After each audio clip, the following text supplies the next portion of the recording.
Welcome to the Popcorn Talk Network, for the online broadcast network that features movie discussion, news, and interviews. Press 1. Popcorn Talk. We talk movies. From the Popcorn Talk Network, the online broadcast network for movie talk, and the schmoes know, this is Meet the Movie Press, roundtable movie news and commentary from the industry's premier film journalists. Happy Friday, everyone, and welcome to Meet the Movie Press. I am Mark Reilly, managing editor of GeekNation.com. And I'm Jeff Sneider, film reporter at TheWrap.com. What's up, Jeff? Hi, dude. Hey, buddy. Glad you could make it. Yeah, guys, everyone, I got out of jury duty. I can't believe it. I was always like, oh, I don't know if this is going to happen. I canceled a lot of things. I had to call in every day for jury duty, and I'm like, this is it. This one I'm getting called in. Nope. Next one. And last night I'm like, one more day, they're going to call me in. You dodged a bullet, buddy. I can't believe that. Yeah, I know. Sucks going downtown. Exactly. I was not looking forward to any of it, and I just didn't have to do it. And they said on the nice recording, you have completed jury duty. So, anyways, wonderful. Jury duty aside, I'm so happy to be here with you, my friend. There's a lot to talk about. So much. As always, guys, we are Meet the Movie Press. We are live every Friday, 9 a.m. on the Popcorn Talk Network.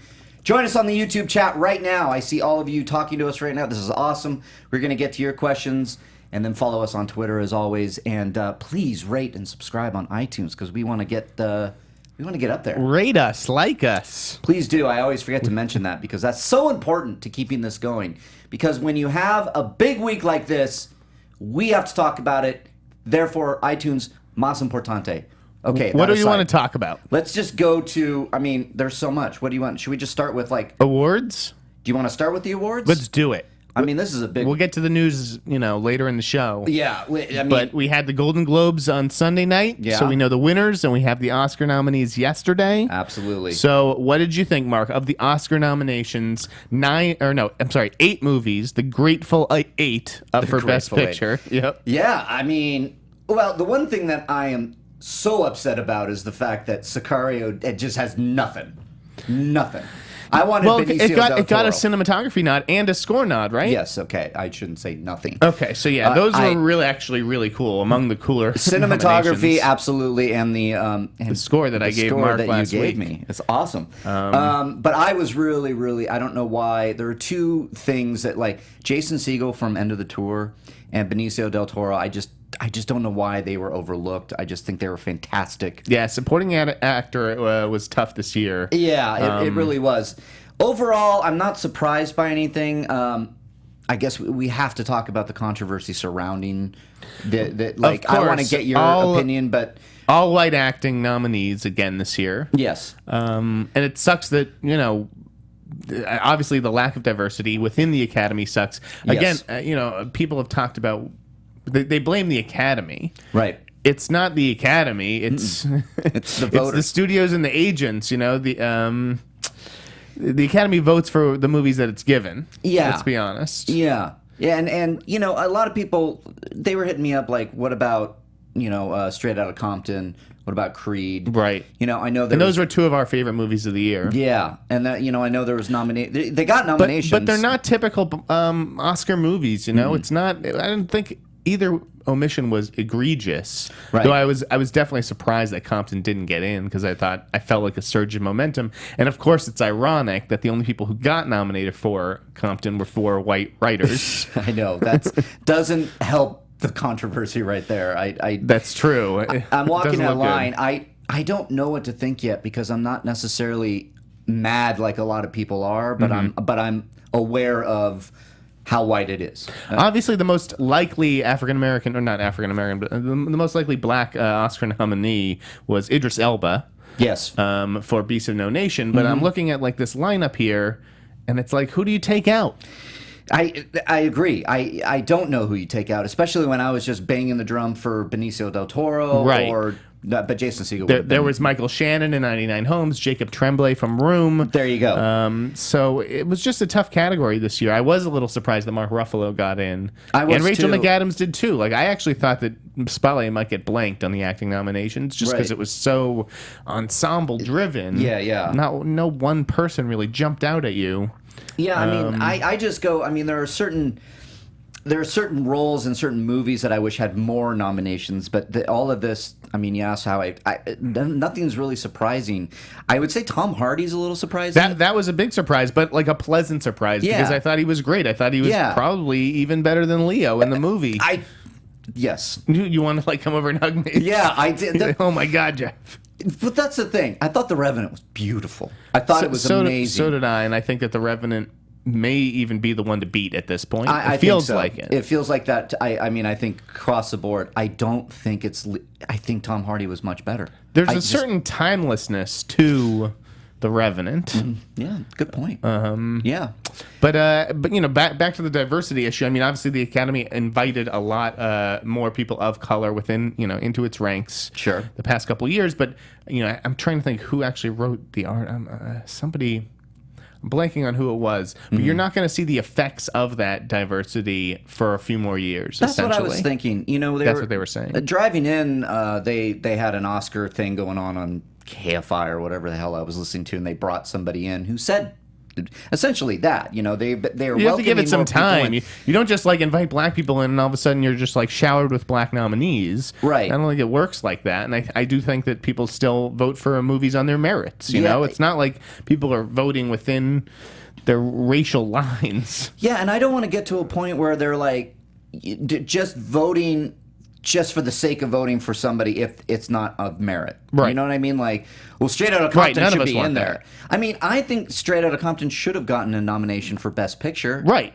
Me too. It was my number 3 movie of the year. Yeah, and it's there are 10 nominees. It's like it's so funny. It's like since they went to that 10 nomination kind of thing, they've never used it. It's always been like 7 or 8. It's mathematically impossible. Like it's basically mathematically impossible. Like it's possible, but it's basically impossible. Okay. I never even understood all these prognosticator lists and stuff with 10. There's no point in going 10. In fact. It's like I think I looked at like Gold Derby or something, and everyone made their 10. Jeff Wells was the only person who was like, "Here's 7." Okay, and he was closer. He was close. 7's closer to 8 than 10. Yeah, I guess 9. And I really did want to switch it to 8. But I didn't have the balls. Okay. So Carol got snubbed. Film Twitter exploded. Right. David Ehrlich's head exploded. Right. And you know what? I can't comment. I haven't seen it yet. So okay. I didn't care for Carol at all. Okay. And that's what I'm hearing. Neither did my boss. But okay. The other one that I really need to see that was a very big surprise for me, at least, was Room. Interesting. Director. Yeah, Room's terrific. And yeah, I know that's. I'll bring in a I'm screener hearing. next week if you want. I would love it. I don't know if that's allowed, but no. Yeah, can we do that? I don't know, we're supposed to be borrowing and lending screeners. Well, no, but we're gonna to watch on your computer. Yes, you'll find a way. To see it. No, but I need to see it because I missed it in press and I missed it. It was so limited release; it wasn't around me. Can you believe Aaron Sorkin didn't get nominated? No, I can't. That was crazy. That's like the best screenplay of the year. Yeah, and Quentin. Yeah, I mean, you know my thoughts on Quentin. Yeah. I think it's his weakest. I think it's his weakest script by far. Do you think? This is what I was thought. surprised he wasn't nominated, though. I definitely thought he would be. I thought so too, but then I really thought about it, and it was like, and the movie, and I agree with you. I think it's like he's had much better scripts in the past, and just because he's QT, do we need to nominate him just because he's QT? I mean, that's what it felt like. Like, when people were like, "Hey," and it's like, well, these other ones are really nice. So. Sorkin won the Golden Globe, didn't he? Yes, he did. So yeah, that's a strange omission. Let me ask you, how close do you think Star Wars came to an Oscar nomination, considering it got an editing nom? Right. I think it came close. I think people were definitely talking about it. Again, going back to the controversy, people were like, well, Star Wars didn't get in because, female and black lead. And it's like, really? Is that I hope people don't think like that. Is that why? Because I'm looking at the nominations, and again, people are like, Reilly, right? It's your favorite movie of the year. It's not. It's not my favorite movie of the year. I loved Star Wars. My God, I just almost broke the mic saying that. So I'm glad it didn't get in, because then it'd be like another month of Star Wars headlines tied to the Oscars. It's just clickbait overload. Yeah, I think I wouldn't have been surprised if it was thrown in there in the Best Picture, because it kind of. I think Mad Max, took up the big blockbuster. That's where I'm thinking, and if I could switch Star Wars and Mad Max, I would. You would? Yeah. For Best Arresta. Picture, yeah. I would keep George Miller as director because I think if you look at Mad Max, that is directing 101. Sure. That guy killed it. I know. I put money on him for the Golden Globes. I lost. Oh, I put like yeah. 15 or 20 bucks, or I forget what it was, but Yeah. I could have won big. Star Wars is also up for best visual effects. Yeah. You think it wins? It's up against The Revenant, The Martian, Mad Max, and Ex Machina. I don't think Ex Machina has enough. I mean, other than like the robot, which is Yeah. impressive, and The Martian, same kind of deal. I think this is between Mad Max, The Revenant, and Star Wars. Yeah, I think so too, and I think get rid of the Revenant as well. But and I the think bear stuff is so. I mean, that stuff Yeah. is so impressive. I mean, I kept wondering how did Leo work with this bear? You know? Oh yeah, it's CGI. So And Mad Max, a lot of it was like practical. Like, I don't know. That's going to be an interesting race.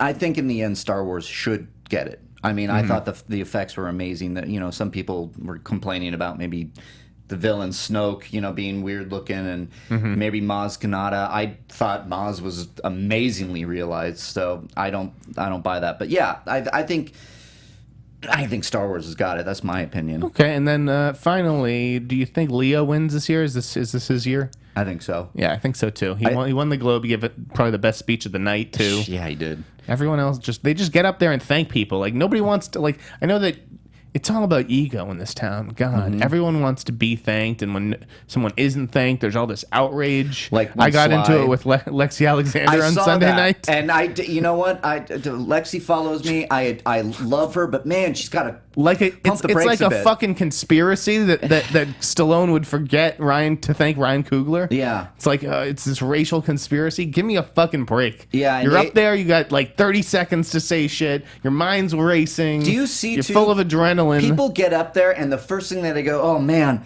yeah," it's like 30 seconds.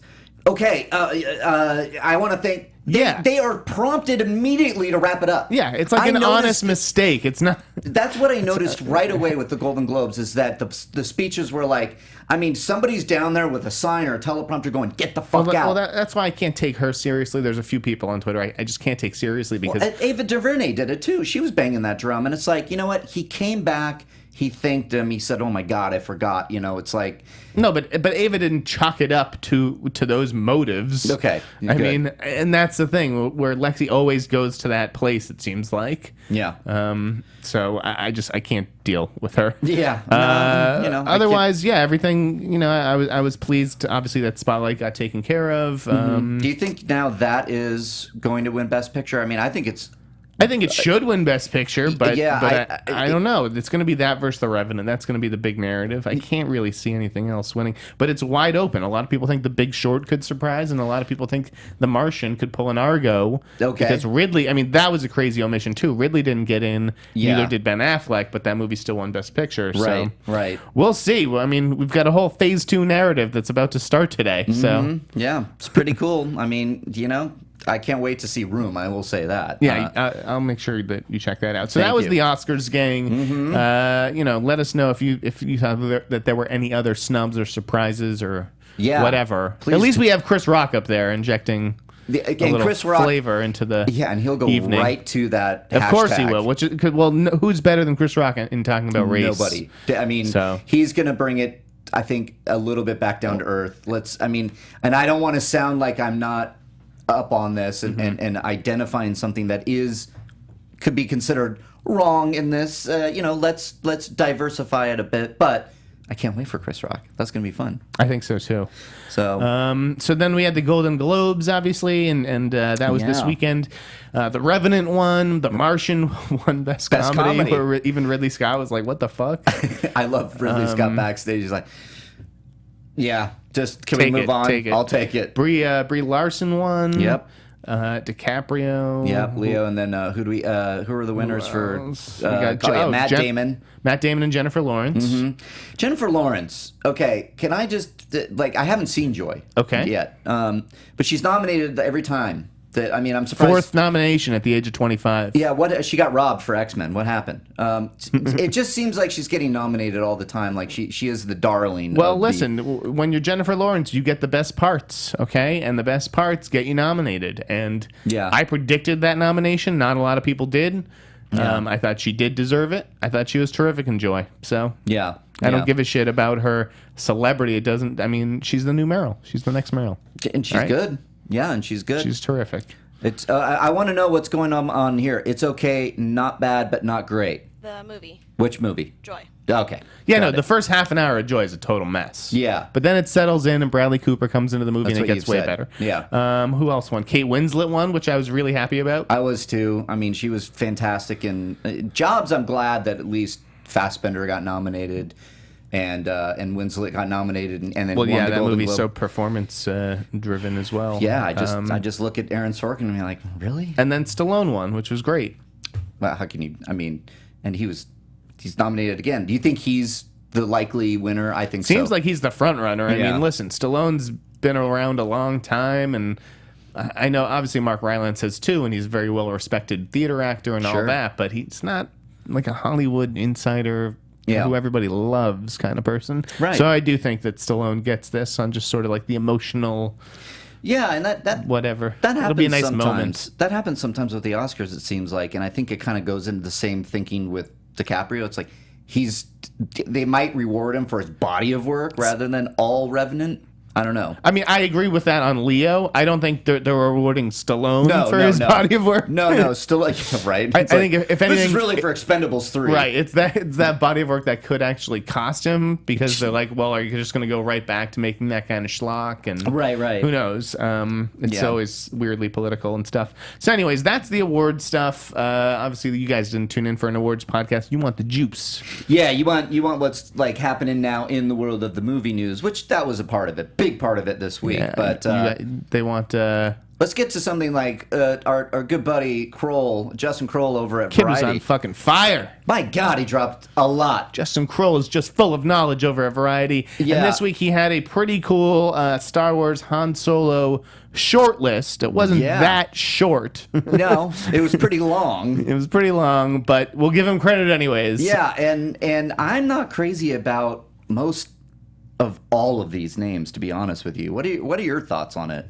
First of all, I think, we've discussed shortlists a lot on this Sure. show, and I've discussed some of the ones that I've done. Yeah. 8's a lot. 8's a big shortlist. Yeah. It doesn't seem I like think it's that very there are probably serious. other people in the mix as well who weren't reported. That's what I'm likely thinking. lesser known people. I mean, all of these people are fairly well known. Yeah. When your least well known actor, their last name is Jenner.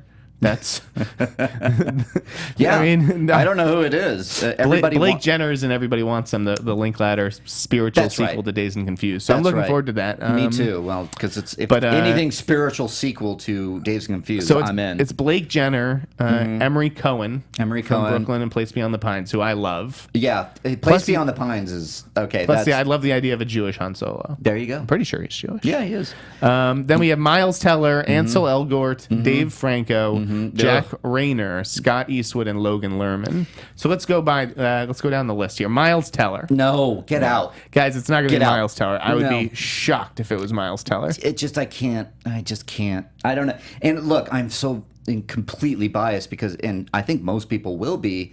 It's Harrison Ford that they're kind of replacing, putting. I don't know. So it's going to be very, very interesting. but- By the way, in terms of like charisma and that kind of stuff, Miles Teller is the guy. He's the best one on this list. He's the best actor yeah, on this list. I guess so. Yeah, I feel like I give the easily. guy a hard time, and then I remember Whiplash. I just don't think that he's right. And again, I don't know Star Wars like you or like most of our listeners. So I don't know the essential qualities that an actor would need to play Han Solo. I mean, but he could do it. I definitely think he could do it, but there's something about this is going to be difficult. This reminds me of when they were casting Superman for the original. They wanted Robert Redford, and Donna rightly so said people will see Robert Redford in a cape. Right. You got to get somebody, and it's kind of similar. I think so too. That's why I think that they're probably going to go with somebody lesser known. That's what I or think, even too. one of the lesser known people on this list. Ansel Elgort, I think, stands a much better shot Me too. than Miles. I agree because he's a little less. And he brings in a certain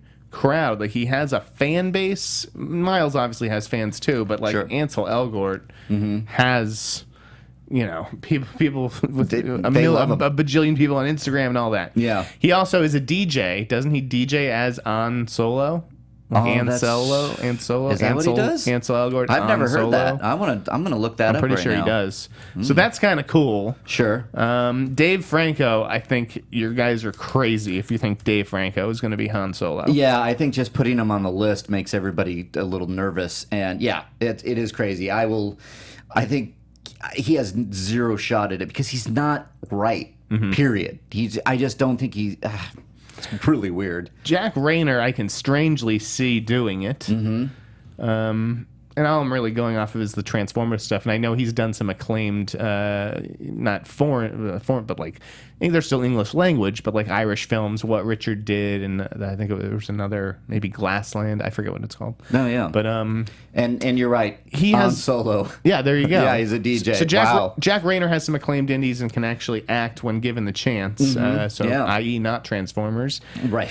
But that character may actually be the closest thing to Han Solo. We've got Scott Eastwood. I tend to like that. Scott Eastwood? Yeah, or? Scott Eastwood's just, again, I know he's kind of Hollywood royalty, but I'm not too familiar with his stuff. So Me neither. He's definitely one of the lesser known guys, strangely, on this list. I know, right? But I also think he's just like a kind of good looking stud and not much else. Yeah. Yet. Yeah. A little wooden? I don't Yeah, know. I can go there too. Yeah. Logan Lerman seems a little twerpy. Yeah, I don't want Logan either. I just for the same kind of. I just see him and he just doesn't. I just remember him from the Percy Jackson stuff, and then what is he? Scorch Trials now? Is that No, that's different. That's Dylan O'Brien. Thank you. Who They I'm look surprised alike. isn't on this list either. Yeah, right? Emery Cohen. Yeah, we talked about Blake Jenner and Emery Cohen. I have just really been a fan of that kid. Cool. And I think he could really pull it off. Okay. Now, So we'll see. let me ask you: have you been hearing anything aside from? I mean, I know you're No. not going to reveal anything, but just nothing. I got nothing else on this. Okay. Well, I mean, yeah, I tend to agree and think that there's more rumblings behind the scenes. Do you know this guy, Anthony and Gruber? Yeah. Okay. We've talked about this. We have talked about. Okay. I Good. think he would be a terrible choice. Yeah. Okay. Just I don't care. That he can do a good impression. Yeah, I don't care what this guy looks like. You know, I don't need him to look like Harrison Ford. I just want someone who can carry a movie, and we haven't seen that kid carry a movie. And Yeah. I know he played young Han Solo or young Harrison Ford in Age of Adelaide, but yeah, I don't know. I know that there's a big grassroots campaign behind the scenes, and he came on the Schmoes No Main show, and he's a nice guy. Did a hell of an impression. Sure, he carry looks a just movie? like him. I mean, this is about more than an impression. You want to create your own Han Solo here, Right. so yeah, I think that would be a poor choice. I mean, the only update, I know we mentioned Belle Powley. Okay. And last week and Gina, and then I heard Gina didn't get it, and then I'm just hearing. And this is for episode 8, isn't it? Yeah, this is for episode 8, which is I'm told is like been pushed actually. Really? About a month. I think they're going to do another rewrite. Ew, interesting. Yeah. That's not a bad thing, by the way. So yeah, I hear production is pushed. You know, it was supposed to start this month. I think it's going to start next month. Yeah. And then I heard that an Asian actress actually got that role that we were talking about. Oh, Gina interesting. and Belle Powley for. So I don't know if the Belle Powley thing is going to work out. Again, I said that there were 2 young female roles. Yeah. I actually heard that the rewrite is making those roles smaller. That they want to get to know the characters that they already have better. Okay. That, like they heard those sort of complaints about all the characters that they had to set up and introduce in episode 7. So I hear that a rewrite for Star Wars episode 8 is actually shrinking the new roles. Okay. In order to spend more time with the trio that Rey and Poe and Smart. Finn. That's my opinion. Absolutely. So yeah, smart. that's the word on the street is that an Asian actress got that role, and I don't know who it is. I heard she's not very well known, and not at like a major agency. So we'll see. Nice. Well, I can't wait for that. Obviously. Yep. I mean, Ryan Johnson's gonna kill it. And then another big news that Justin broke this week: Amber Heard in talks to play Mera. Yeah. In Aquaman and Justice League Part 1. Yeah. At least. I am Amber Heard. Sure. She's. I mean, fine. I'm not. I don't really look at her as a crazy good actress yet. Yeah, hasn't done it for me. Hasn't She's done beautiful. it for me. She's absolutely. She's absolutely beautiful, and she has been making better choices lately. Mm-hmm. She's in The Danish Girl. Okay. But Yeah, I just thought that there was like so many more interesting places you could go with this. Yeah, and I'm not completely up on my Aquaman mythology and characters. I just kind of look at... She does look like the character, though, actually. Yeah, I guess. I mean, yeah, all the news reports were like, it's her, and it's like her hot pic of her coming out of a pool, right. Like just like hot, and then right next to Mara, and they're like, yeah, honestly, check it. There it is. That's yeah. She looks like the character. I was secretly hoping that Aquaman would have a non-white love interest. Right? Momoa, it can kind of be ethnically ambiguous a little. And that's where I was going with it too, because it's like you look at Momoa and then you look at the source and you're like, good call. I mean, just very nicely done upgrading that character. So I just love the look of Momoa. I'm excited because of why they cast him and who they cast. So yeah, Amber Heard hasn't really done anything where I was like, she shouldn't have gotten this. Yeah, she just hasn't done anything that I thought would like, yeah, she should. So right. I don't know. We'll see. Yeah, a lot of you on the live chat here wanted Jessica Chastain. Jessica Chastain is not going to come in and do that. She's not going to. I mean, let's be real here. This is going to be. It's a great call, but I don't have a lot of faith for Mara being a like really good character in the script. Mm-hmm. I feel like it's more just kind of she's like a periphery character, and it's just gonna. Yeah, I don't know. It's not going to be much. So that's what worries me. I mean, there's not a lot. I don't want some, and I know Mara's different. She's the queen of Atlantis, so she's going to be a little bit more proactive than some damsel in distress. Right. But we'll see. I don't know. What else was going on in the DC universe? We heard that there were rumors this week. Spoiler alert! Everybody, spoiler alert! I think I know what you're talking about. That there may be a little. Spoiler alert! Yes. Spoiler alert! Everybody, spoiler alert! Turn away! A fourth act of sorts to Batman v Superman. Yeah, so this and that there's going to be an appearance by the villain Bizarro. Yeah, you picked up on this too, huh? Oh, I picked up on it. You heard somebody about it. threw it down. I haven't heard about it. I read about it. No, I know. I didn't know if you were like. I don't even know. I don't even know who Bizarro is. It's Superman. It's the opposite of Superman. Yeah, it's kind of the mirror image. So would it Superman. be played by Henry Cavill? I don't know how they're gonna. It's an interesting. I love Superman, don't get me wrong. I love the mythology and the villains, and I think Bizarro is a fantastic villain. How they go about it is going to be interesting. They always go, in the cartoons and the comics, I'm sorry, he kind of looks like a dumb Superman. He's like, Bizarro, because that's how they played him in the past. Mm-hmm. But this is, it was Latino Review who dropped this, and it's like Lex Luthor clones Superman. And that's Bizarro. Okay. That is interesting. It makes a little sense, but it sounds a lot like what he did. He worked on Zod and then Zod's Doomsday. And also, the reason I really don't like this is like I feel like they're just throwing everything into this movie. Yeah, this is their like Avengers of sort. And I know it's not Justice League, but it might as well be. Now that they're like I wrote about when I covered this, I was like, good Lord, here we go. We already set up Batman, which is going to be a lot to set up, okay, and Wonder Woman, and Lex Luthor, and continue the arc of all the Man of Steel stuff, Man of Steel stuff, and set up Justice League. So then now we're Doomsday. It's a lot. Bizarro. This movie's going to be jam packed. I hope it's 4 hours long. Cameos of Flash and Aquaman. I mean, my head hurts. It's like there's a lot, and I know they're trying. It seems I have like faith. You have faith? Yep. Call me crazy. I wish I had more faith. I don't know. I've been cooling on this because it seems just so against. I heard I heard a kind of interesting tidbit.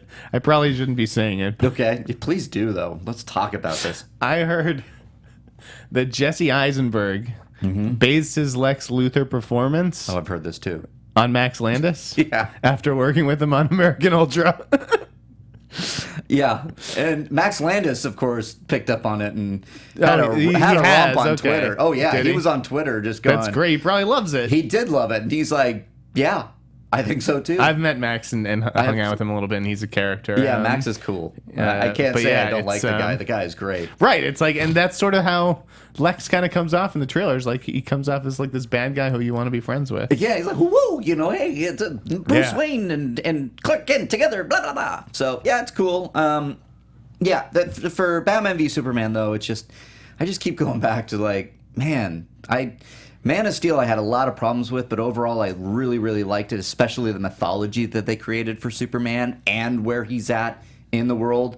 And it's like, yeah, you really like that? Sorry. F you. Here's Batman. And now and it just is like from a story element, it's like obviously they're just trying to get to Justice League without doing the work. That's my opinion. Okay. You know, they're not putting in the time that Marvel did. We don't have to wait too much longer, man. We Yeah. got like 2 more months until press screening. So Leo on the live chat has asked, "Do you bleed, Jeff and Mark?" do I bleed? Yeah, I'm a hemophiliac. I bleed all over the fucking place, dude.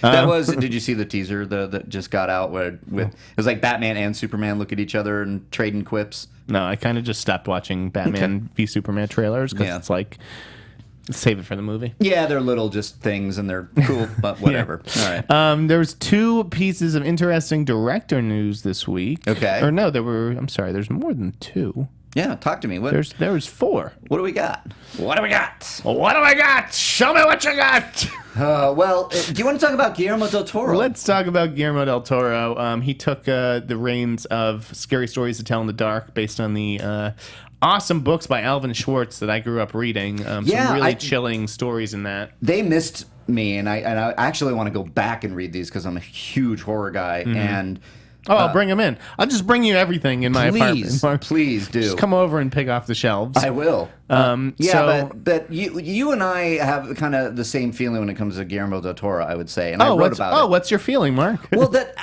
Pan's Labyrinth is a masterpiece. Right, we're in agreement. Love Pan's Labyrinth.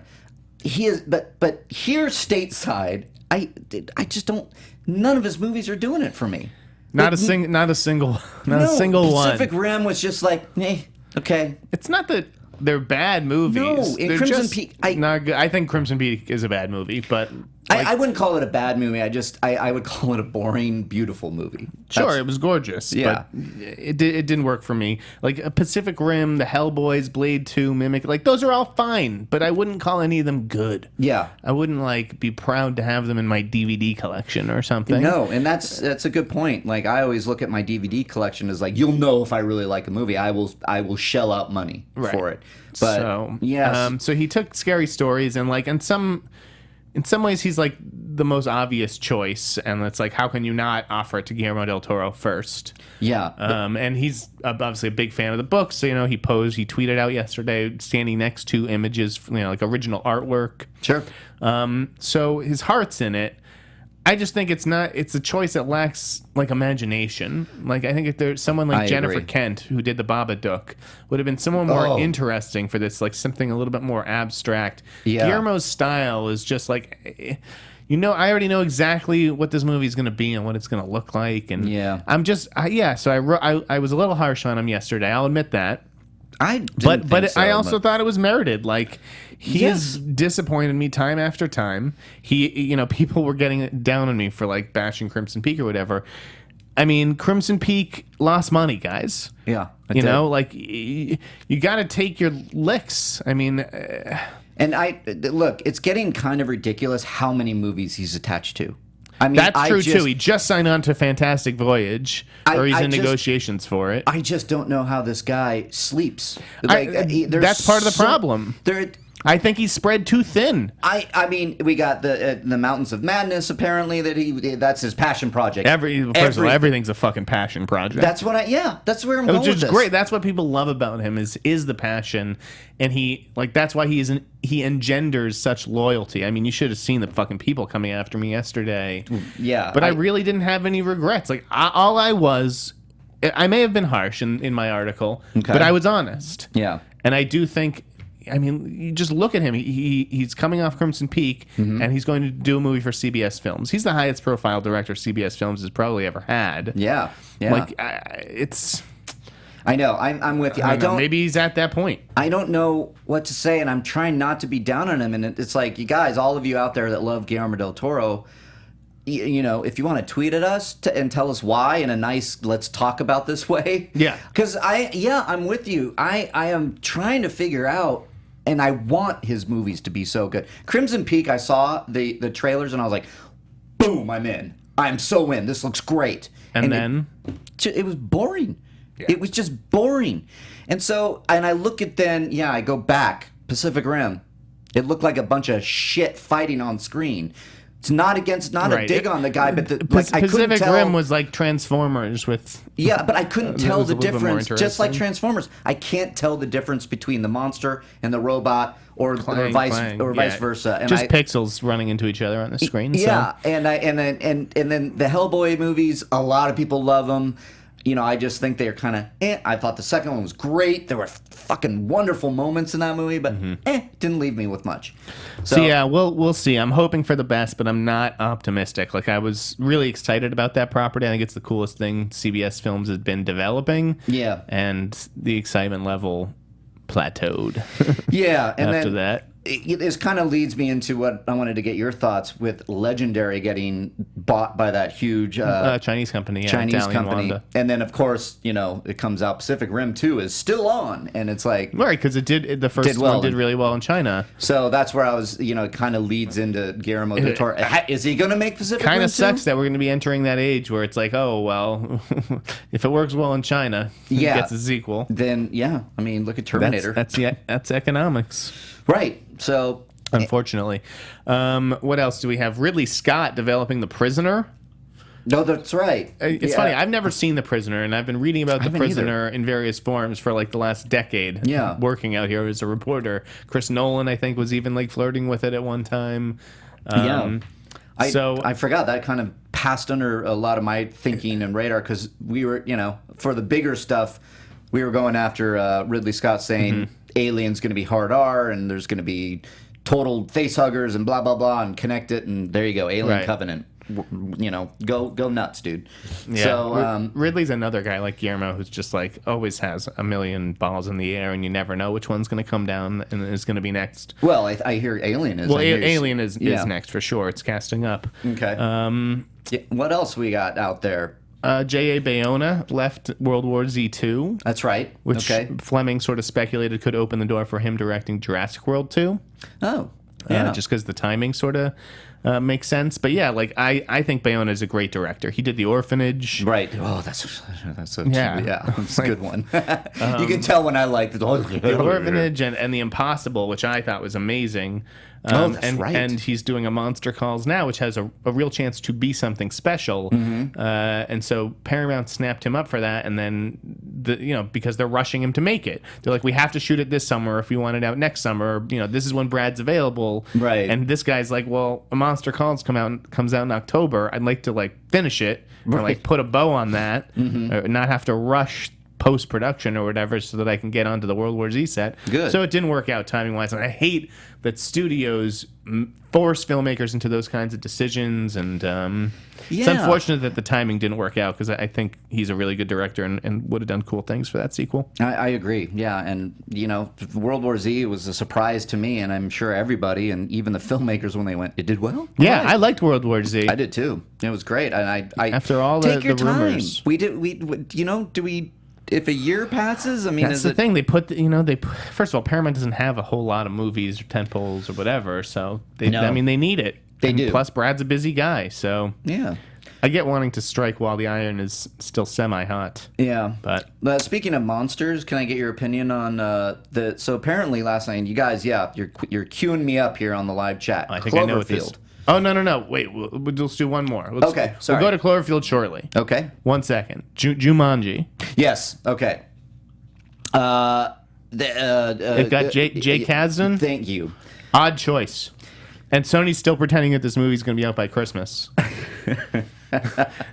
They just got a director on it. It's a very this Christmas VFX intensive movie. Yeah. If it comes out at Christmas, you got to start screening in early December, and they really want to make this happen.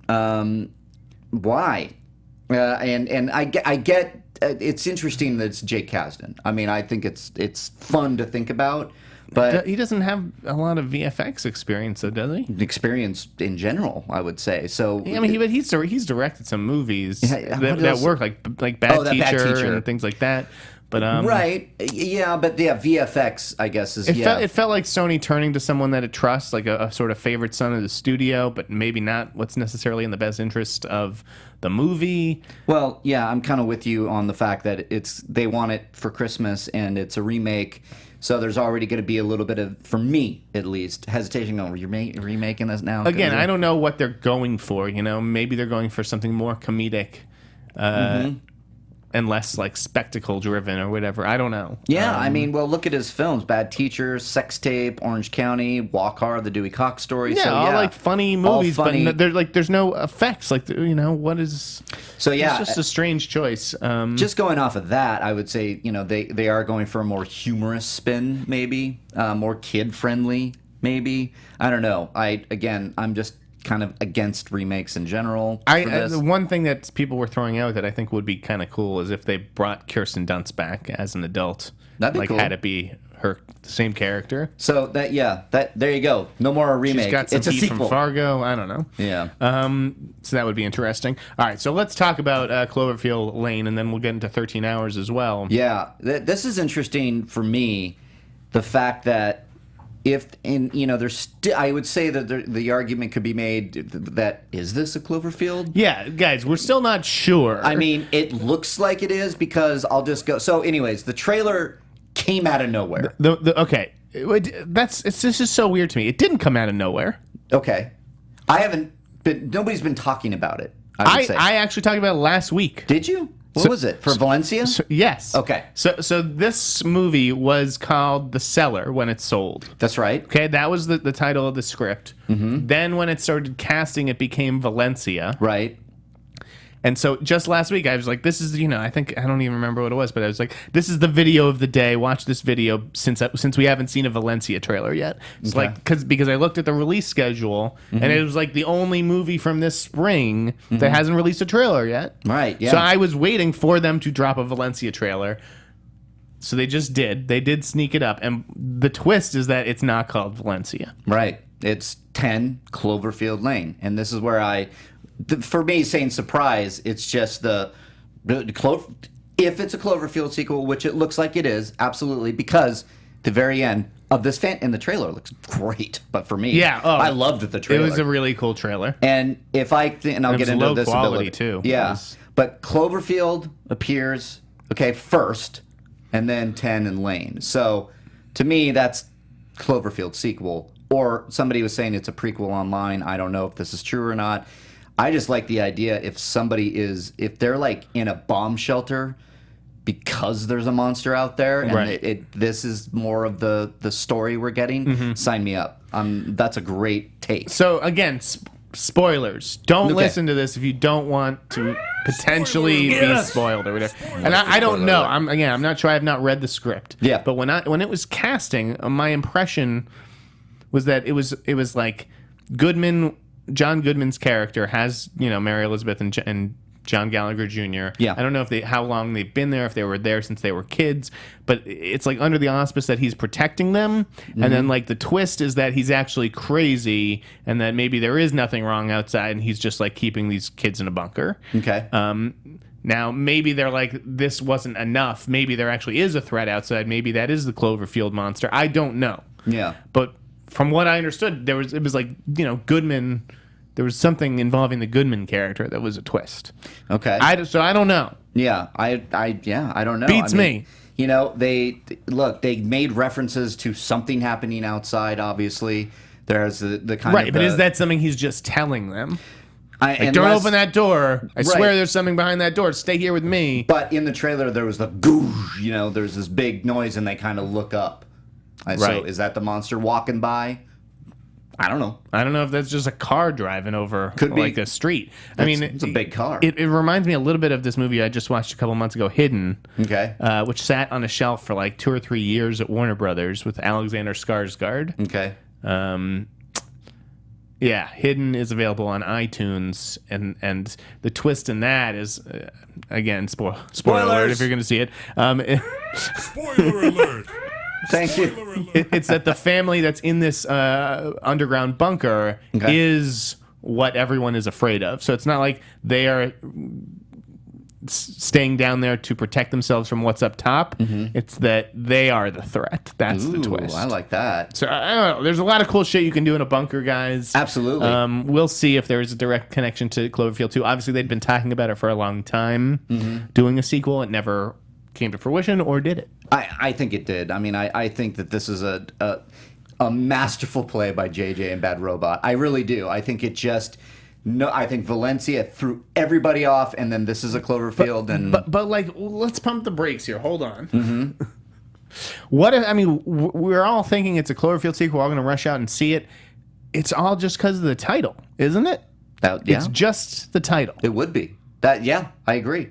People would be rushing out to see it. Like, right. That would be this like Valencia starring a little Bad Robot, micro budget movie would gross what, 5 to 10 million opening weekend? Does this now gross 30 to 40 opening weekend because people think it's a Cloverfield sequel? And obviously if they do, they're going to have a connection to it. But. Yeah. I think if it has nothing to do with Cloverfield, then you have an angry audience. And what if Cloverfield's just a shorthand for just like the micro budget Bad Robot movies, and like they all take place in the Cloverfield universe, so to speak? Or I don't know. I'd buy that too. I am intrigued. Like the mystery box does seem to be working this time around. Yeah, but I wouldn't go expecting a movie like Cloverfield. Yeah. I don't know. You can't just change a project 100 like that without a lot of people knowing, I think. Valencia is going to be, or 10 Cloverfield Lane is going to be what I thought Valencia would be, maybe with like a little cherry on top kind of thing. Yeah. That's where somebody online, and I wish I knew because I was kind of getting the feedback of the online community, and it was like, it's a prequel. It's like the whatever happened. That would make more sense. It would. It absolutely would. I think that could fit because it's just like, this contained story, blah, blah, blah, XYZ happens, and then, oh, by the way, there is something up there from the chemicals. It's been a while since I saw Cloverfield, but it's like we didn't take into account a lot of like the military stuff, like at the beginning of and end of the video, right? Right. Because that was found footage. Maybe Cloverfield was called Cloverfield because of this monster that took its name from the street where it first attacked or wherever. Yeah. Like 10 Cloverfield Lane, then a monster shows up, then that monster becomes known as Cloverfield, and then we get that. Then we get the movie. Right. I think that makes a lot of sense. So we've solved the mystery, guys. You can all go home. Don't see the movie. Nathan Kaiser online says Super 8 sequel equals 10 Cloverfield Lane. That's Super 8 sequel. Yeah, that could be true too. Well, oh wait, no, the Super 8 was a but then why wouldn't it be called Super 9? 10 Super 8 Lane. Super, I know. 8 Super Lane. It's all in the same. The movie Junkies said Damien Chazelle co-wrote it. Yeah, they did. Really? His name's on the credits. I have to go back and look if I checked on that. Wow. Okay. To see if I sent Paramount an email on that. Well, it's a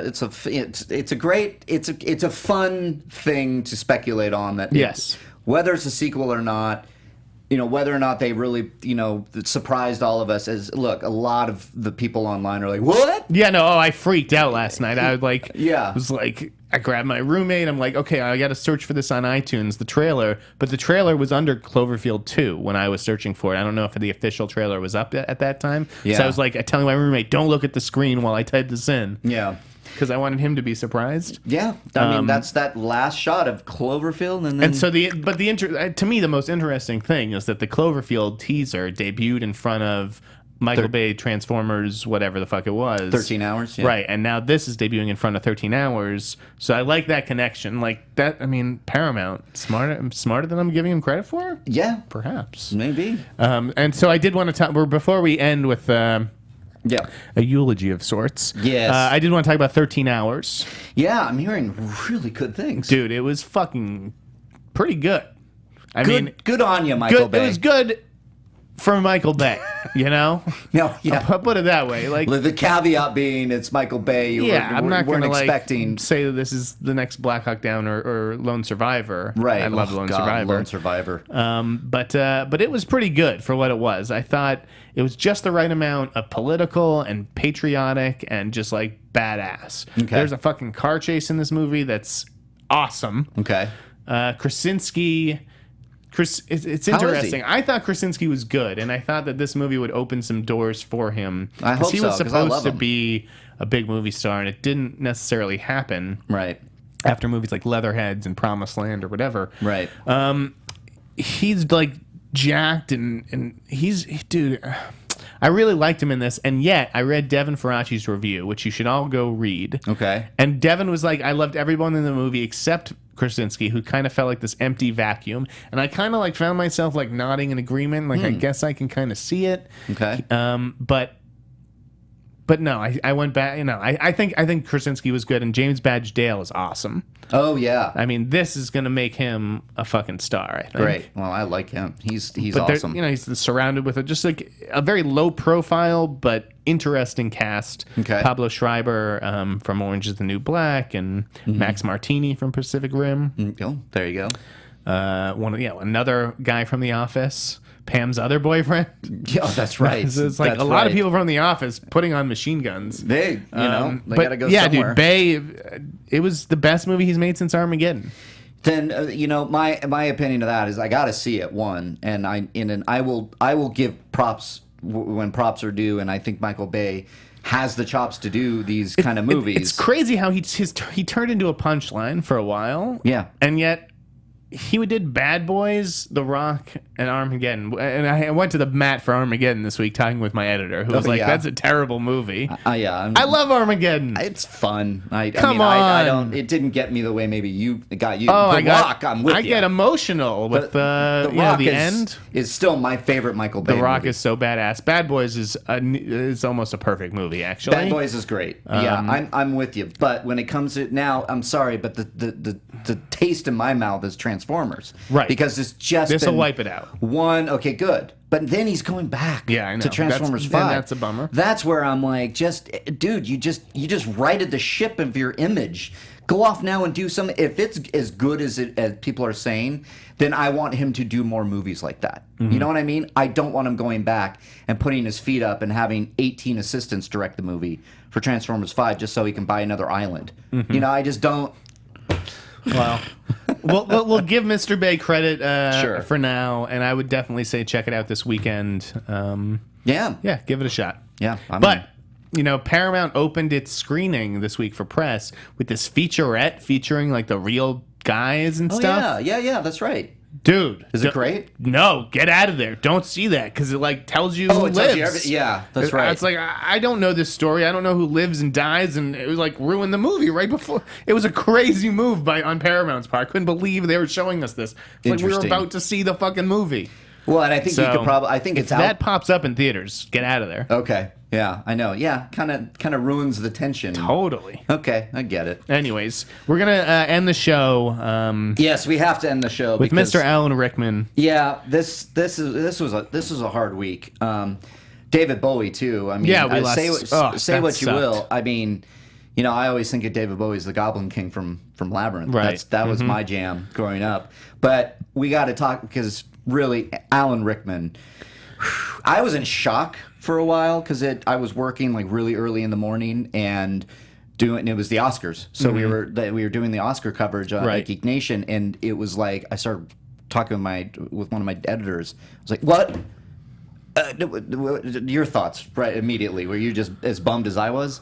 Yeah, I mean, it sucked. Like, I never interviewed him. I didn't really have like a personal connection to him. Obviously, Die Hard's one of the best action movies of all time, if not the best. And Yeah. he's a great villain, and he's just so good in that movie. I think he really that part really set the stage for a lot of villains moving forward. For sure. And I don't have the same connection to him that the Harry Potter fans have because I've only seen the last movie and maybe the first movie. But I've been following Alan Rickman and yeah, people most have that everything. 8-film connect like.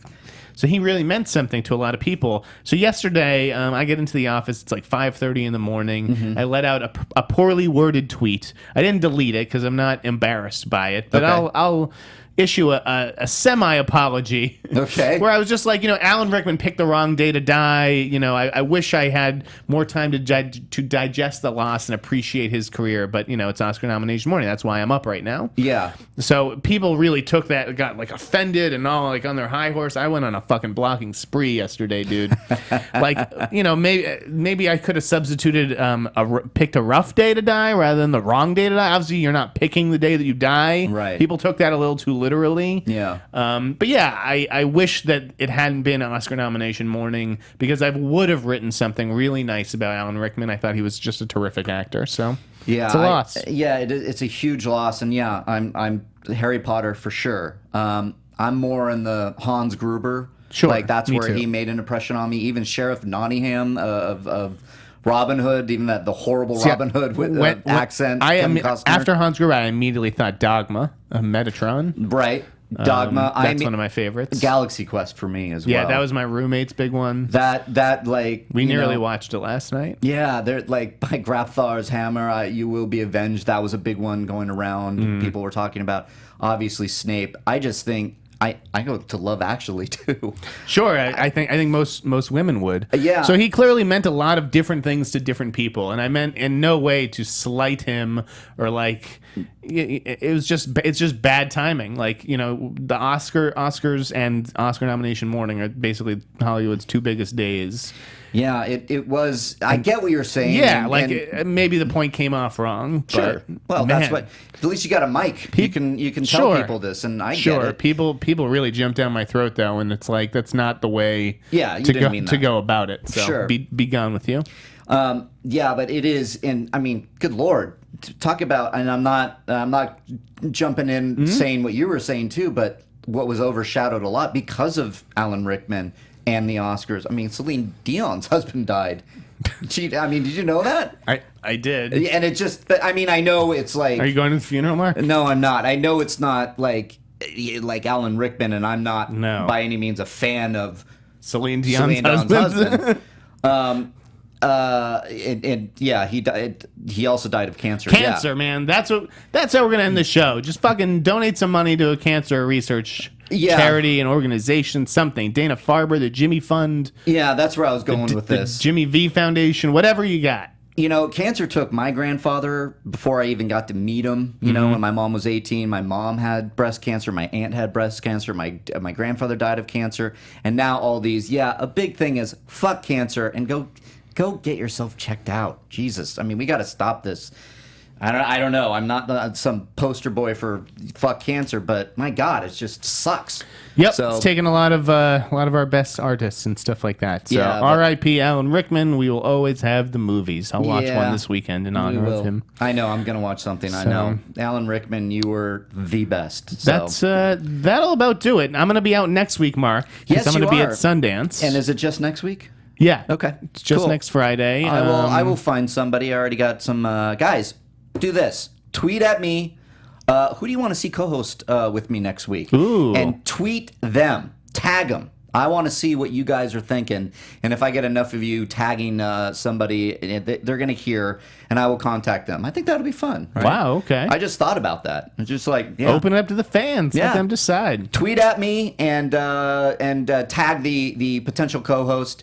And if they're not going to Sundance, because that's the one thing that happens is the right, you lose everyone. The whole talent pool's depleted. Yeah, everybody's in Sundance. Kroll will be here. He doesn't go to Sundance. So. He doesn't. All right, Kroll. Give him a ring. I might get Kroll on. All okay, right. Cool. Well, this has been Meet the Movie Press. Thank you so much, guys. As always, you can find me at Reilly Around for most everything on Twitter, and every day at Geek Nation and geeknation.com. And I'm at the Sneider. Yes. Follow my ramblings, my crazy, incoherent, biased ramblings on therap.com. Right. Yeah, no, and I will. I will follow you on therap.com. I will follow you. All right. All right, guys. Thank you so much. Have a great weekend. Go Patriots. Oh, boy. Go Patriots. Go Seahawks. All right, that's it for us. Rate, subscribe, share with your friends. Meet the Movie Press on Popcorn Talk Network. We are out. See ya. From producers Maria Menounos, Kevin Undergaro, Phil Svitek, and the entire Popcorn Talk Network, we would like to thank you for tuning in. For questions or comments, be sure to visit popcorntalk.com. I'm Sir Richard Wentworth, and this has been a presentation of the Popcorn Talk Network. The views expressed herein are those of the hosts only and do not necessarily reflect the views of the Popcorn Talk Network or its owners or principals.